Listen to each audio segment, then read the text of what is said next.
मुताद्दिद Indian websites ने जो है इसको रिपोर्ट किया है और उन्होंने कहा है कि जी पाकिस्तान ने इंडस रिवर में जो है वो सोने के बहुत बड़े ज़खायर जो हैं वो दरियाफ्त कर दिए हैं। और उनके मुताबिक इन इंडियन वेबसाइट्स के मुताबिक जनाब अटक के ज़िले के अंदर जो है वो ये ज़खायर मिले हैं।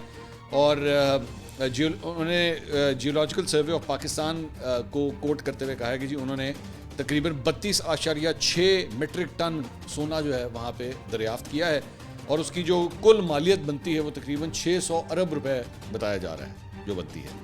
और इससे जो है वो पाकिस्तान के मौशी मसाइल जो है काफ़ी हद तक जो है वो हल हो सकते हैं। अच्छा, वो बेसिकली वो जो खबर दे रहे हैं ना, जो वो खबर निकालें, उनको अपनी मुसीबतें पड़ी कि अड्डे वड्डे ज़खायर निकला है पाकिस्तान से। लेकिन आई एम सरप्राइज्ड कि अभी तक इसकी, अगर ये होता अभी तक, आई डोंट नो, हो सकता है आगे हो जाए, लेकिन अभी तक इसकी गवर्नमेंट ने कोई ऑफिशियल अनाउंसमेंट क्यों नहीं की।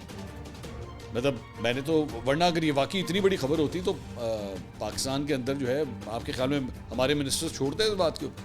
मुझे आज भी याद है इमरान खान साहब का दौर था, तो इमरान खान साहब ने जो है ना वो गैस के ज़खायर दरियाफ्त करवा लिए थे हमारे यहाँ समंदर में, और उन्होंने कहा कि अभी हम ड्रिल कर रहे हैं, हो सकता है कि वो गैस लीक हो चुकी हो, तो लेकिन अभी हम चेक कर रहे हैं, हमारे ख्याल में बहुत ज़्यादा गैस है वहाँ। तो वो गैस नहीं थी, वो नहीं मिली थी उस वक्त गैस।